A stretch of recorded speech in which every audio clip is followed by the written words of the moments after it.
अलग क्वेश्चन है मेरा कि ज्यादातर देखो सभी कहते हैं कि अगर आप अकेले बोर हो जाते हैं तो आपको दोस्तों के साथ मिलना चाहिए या पार्टी करनी चाहिए।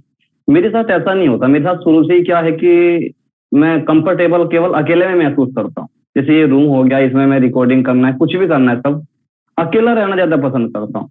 तो मुझे डिफरेंस में मैं केवल ये नहीं समझ पा रहा कि इसका आने वाले टाइम में मुझे नुकसान होगा या फायदा होगा। बस थोड़ा यही कंफर्मेशन लेना था कि ये सही है या गलत है, और गलत है तो कितना, और सही है तो सही कितना है। देखिए, इस दुनिया में कुछ भी सही और गलत नहीं होता है। दो तरह के लोग होते हैं दुनिया में, जो बेसिकली अगर आप समझेंगे तो एक होता है इंट्रोवर्ट, एक होता है एक्सट्रोवर्ट। इसके भी बीच में कोई क्लियर कट लाइन नहीं होती कि हम बोलें कि इस लाइन के इधर इंट्रोवर्ट है, इधर एक्सट्रोवर्ट है। एक ही इंसान एक सिचुएशन में इंट्रोवर्ट होता है, अगली सिचुएशन में एक्सट्रोवर्ट हो जाता है। आप भी अगर अपने आप को बारीकी से ऑब्जर्व करेंगे तो कुछ लोगों के साथ में आप बहुत ही ज्यादा फ्री फील करते हो या बहुत अच्छा फील करते हो, कुछ लोगों के साथ में आपको इतना अच्छा नहीं लगता है, राइट?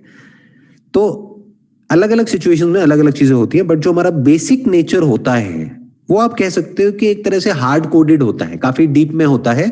वो क्या होता है, कुछ लोग होते हैं उनको एनर्जी मिलती है, जो एक्सट्रोवर्ट होते हैं उनको एनर्जी मिलती है जब वो लोगों के कांटेक्ट में आते हैं, वहां से वो एनर्जी लेते हैं। कुछ होते हैं उनको एनर्जी मिलती है जब वो अकेले में टाइम स्पेंड करते हैं, उनको इंट्रोवर्ट बोलते हैं। कि आप अकेले में रहोगे तो आपको एनर्जी मिलेगी, लोगों के बीच में जाओगे तो आपकी एनर्जी कम हो जाएगी। ये है इंट्रोवर्ट। और एक्सट्रोवर्ट का मतलब क्या हुआ कि लोगों के बीच में आप जाओगे आपकी एनर्जी बढ़ जाएगी, अकेले बैठोगे तो आपके अंदर बहुत सारे तरह तरह के थॉट्स चलने लग जाएंगे और आपकी एनर्जी कम होने लग जाएगी, आप बोर होने लग जाओगे। तो इसको पहले ध्यान से समझना है। तो ऐसा नहीं है कि इंट्रोवर्ट होना बुरा है और एक्सट्रोवर्ट होना अच्छा है, और इसका उल्टा भी कोई सच नहीं है। तो कुछ भी सही और गलत नहीं है, कुछ भी अच्छा और बुरा नहीं है। डिपेंड्स अपॉन योर पर्सनैलिटी कि आपकी पर्सनैलिटी कैसी है। उसके हिसाब से अगर आप एक्ट करोगे तो आगे जाकर के लाइफ में कुछ अच्छा करने की प्रोबेबिलिटी बहुत बढ़ जाती है।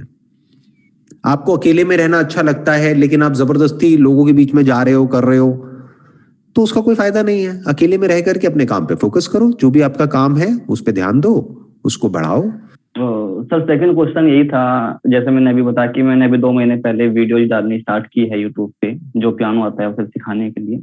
उसकी प्लानिंग भी की थी कि 2 या 3 साल बाद कुछ मतलब फॉलोवर्स या सब्सक्राइबर हो जाएंगे, उसके बाद हम कोर्स लॉन्च करेंगे। मतलब कि मार्केटिंग प्लान क्या होगा, सब चीज थी। लेकिन मैंने फिर आपकी 1-2 वीडियो में आपने बताया भी है कि अगर हम कुछ फ्री में दे रहे हैं, बाद में जैसे आपने बताया कि मोटिवेशनल स्पीकर पहले बताते हैं, बाद में वो कोर्स बेचने की कोशिश करते हैं, आपने बताया कि गलत है। तो मैं इसे लेके थोड़ा कंफ्यूज हो गया कि क्या हम बाद में जाके अगर कोर्स लॉन्च करते हैं तो क्या वो सामने वाले के लिए गलत होगा, हम पैसे उनसे ले रहे हैं, या सही होगा? मतलब क्या वे हो उसका, हम जो आने वाले टाइम में कि हम अगर पियानो ही लेके चले तो हम क्या सोर्स ऑफ इनकम बना सकते हैं इससे आने वाले टाइम में? देखिए, इसको ध्यान से समझिए, कुछ भी गलत और सही नहीं होता है। इट डिपेंड्स कि आपकी इंटेंशन क्या है, एंड सेकंड थिंग इज कि आप क्या वैल्यू दे रहे हैं। मानो आप एक कोर्स का चार्ज कर रहे हैं 20,000 रुपए और वैल्यू दे रहे हैं 20 रुपए की, तो गड़बड़ हो गई ना, तो ये तो फ्रॉड हो गया। लेकिन अगर आप चार्ज कर रहे हैं एक रीजनेबल सा अमाउंट, मानिए आप 1,000-2,000 रुपए चार्ज कर रहे हैं, लेकिन उस 1,000-2,000 रुपए में आप उनको वैल्यू दे रहे हैं 10,000 रुपए की, कि अगर वैसे वो कहीं और से सीखें तो उनको 5-10 हज़ार रुपए लगेंगे, लेकिन अगर आपसे सीखते हैं ऑनलाइन तो मान लो 2,000 में सीख जाएंगे, तब तो उनका फायदा हो रहा है, उनका नुकसान कहाँ हो रहा है? प्लस उनको पर्सनल एक क्लासेस मिल रही हैं आपसे, पर्सनली वो आपसे पूछ भी सकते हैं अगर उनको कोई डाउट हो तो। एक तरह की एक कोचिंग हो गई, एक ट्रेनिंग हो गई। तो it's all about your intention behind it, कि आपकी इंटेंशन क्या है, उनको बेवकूफ बनाना है या एक्चुअल में उनको वैल्यू देना है। और जिस कंट्री में आप कर रहे हैं वहां पे क्या वो अफोर्डेबल है या वो बहुत एक्सपेंसिव है, कि जिसको भी आप सिखा रहे हैं क्या वो आसानी से उसको अफोर्ड कर पाएंगे या उनको बहुत पैसा लाना पड़ेगा वो करने के लिए। तो पहले तो लोग ही बहुत कम करेंगे, दैट इज वन, आपको जो प्रॉब्लम आएगी अगर ज्यादा आपने अमाउंट रख दिया। और फिर अगर आपने ज्यादा कर दिया तो आप पे प्रेशर भी ज्यादा आएगा, क्योंकि अगर आपने किसी से 10,000 रुपए ले लिया तो अब उसको 10,000 की वैल्यू देनी पड़ेगी ना। तो इट्स ऑल अबाउट कि आप कितना पैसा चार्ज कर रहे हैं और कितनी वैल्यू दे रहे हैं बदले में। और बात रही कि क्या सही है क्या नहीं है, that depends upon person to person. जैसे अभी आप अपने करियर की शुरुआत कर रहे हैं, ऐसा नहीं है कि आपने बहुत कुछ अचीव कर लिया है कि आप सब कुछ फ्री में देने लग जाएंगे। तो अगर आप YouTube से पैसा कमा भी रहे हैं चाहे एडवर्टाइजिंग के थ्रू, चाहे एक रीजनेबल सा अमाउंट करके चार्ज कोर्स के लिए, जिसमें कि आप उनको वैल्यू दे रहे हैं और उनको एक्चुअल में फायदा हो रहा है। कि अगर किसी ने आपको 1000-2000 रुपए दिए तो उस बंदे ने कहा कि यार मेरे को एक्चुअल में फायदा हुआ, I got something out of it, तो उसके लिए खुद का आपका भी वो लेवल होना चाहिए उनको सिखाने वाला। कहीं ऐसा तो नहीं आप खुद सीख रहे हैं फिर उनको सिखा रहे हैं, वो भी फ्रॉड हो गया। क्या और लोग जो ये सिखा रहे हैं, वर्ल्ड में और भी लोग सिखा रहे होंगे, क्या आपका वो लेवल है इन टर्म्स ऑफ टीचिंग? अगर है और आप उनसे कम चार्ज कर रहे हैं और फिर सिखा रहे हैं, तो आप एक अच्छा काम कर रहे हैं, आप एक वैल्यू दे रहे हैं किसी को। और कोई अफोर्ड कर सकता है और वो दे रहा है तो उसमें बुराई क्या है?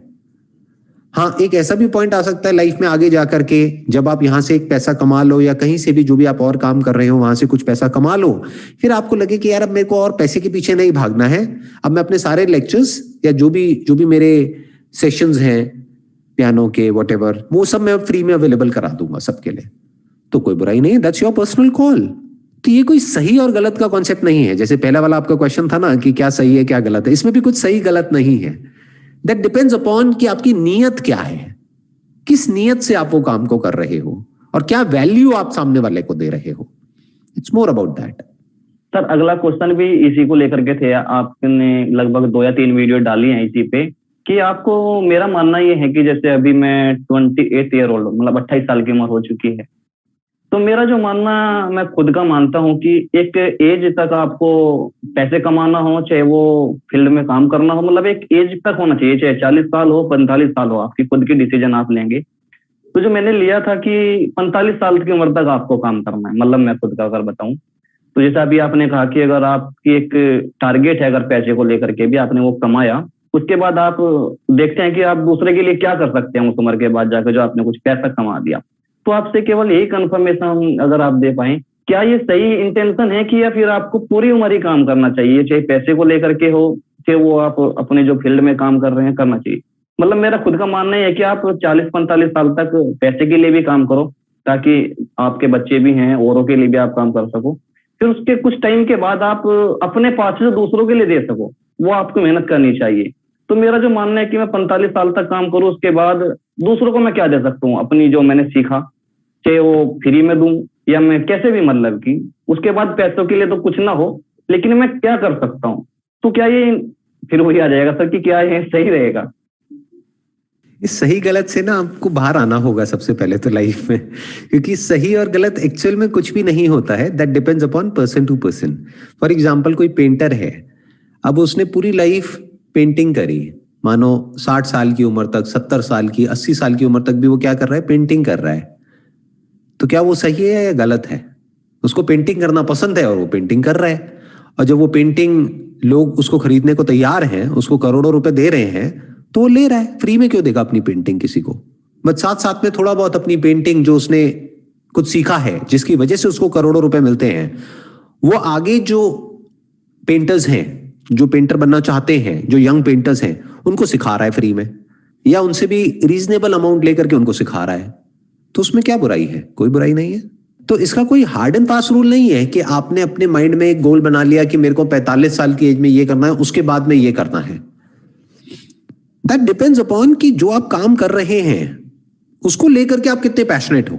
अगर वो काम करना आपको अच्छा लग रहा है तो आप 45 के बाद उसको छोड़ोगे क्यों? वो तो काम आप करते रहोगे, और अगर अच्छा काम करोगे तो वहां से तो पैसा मिलेगा, तो उसको छोड़ना क्यों है?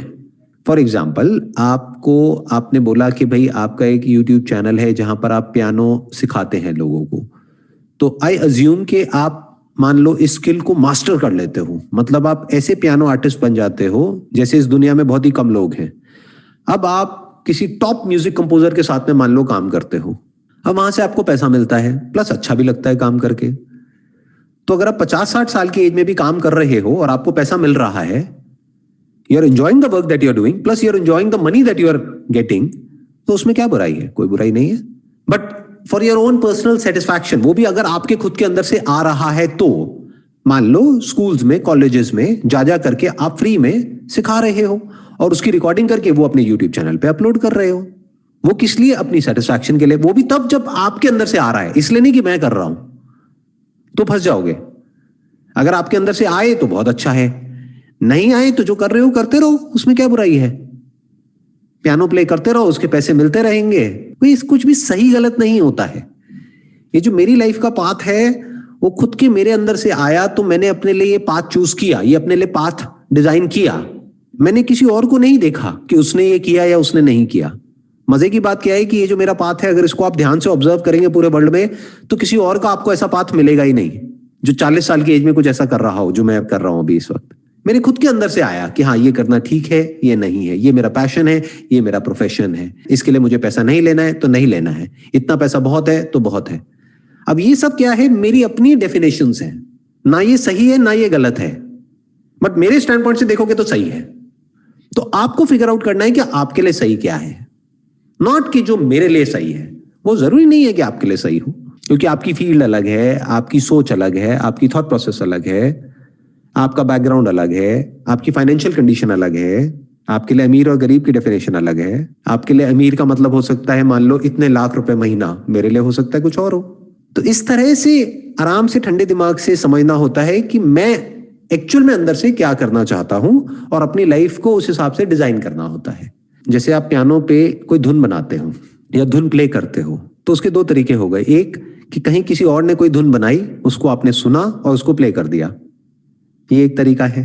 उसमें मजा आता है नो डाउट, बट इतना मजा नहीं आता है, ना उसमें इतनी सक्सेस मिलेगी, क्योंकि उसमें आप क्या कर रहे हो, आप कॉपी कर रहे हो किसी और की धुन को। There is no original thought behind it. वो एक तरह का मैकेनिकल काम हो गया जो कंप्यूटर आज की डेट में खुद भी कर सकता है थ्रू एआई, कि वो धुन फीड कर दो, वो वही धुन प्ले कर देगा। अब जिसकी मैं बात कर रहा हूं वो क्या है कि आप कोई ओरिजिनल धुन बना रहे हो। तो ऐसे अपनी लाइफ को देखो कि एक ऐसी धुन बनानी है आराम से बैठ करके। अब वो धुन बनती कैसे है, उसके लिए साइलेंस होना जरूरी है ना। उस साइलेंस में से आपको कुछ इंस्पिरेशन आएगी और वहां से कुछ क्रिएट होने लग जाएगा। एक तरह का आपका मूड होगा उस मोमेंट में, वो मूड म्यूजिक के थ्रू एक्सप्रेस हो जाएगा। और रोज हमारा मूड बदलता है, कभी आपका मूड सैड होगा, कभी खुश होगा।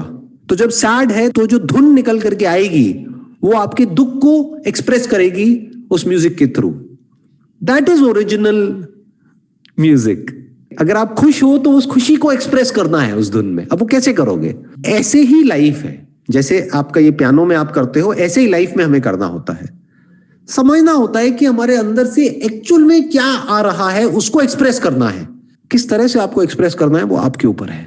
तो साइलेंस में थोड़ा सा टाइम स्पेंड करो अपने साथ में, अकेले। वैसे ही आप कह रहे हो आपको अकेले रहना बड़ा अच्छा लगता है, तो अकेले में बैठ करके अपने आप से कुछ क्वेश्चंस पूछो, what is the kind of life that I want to live.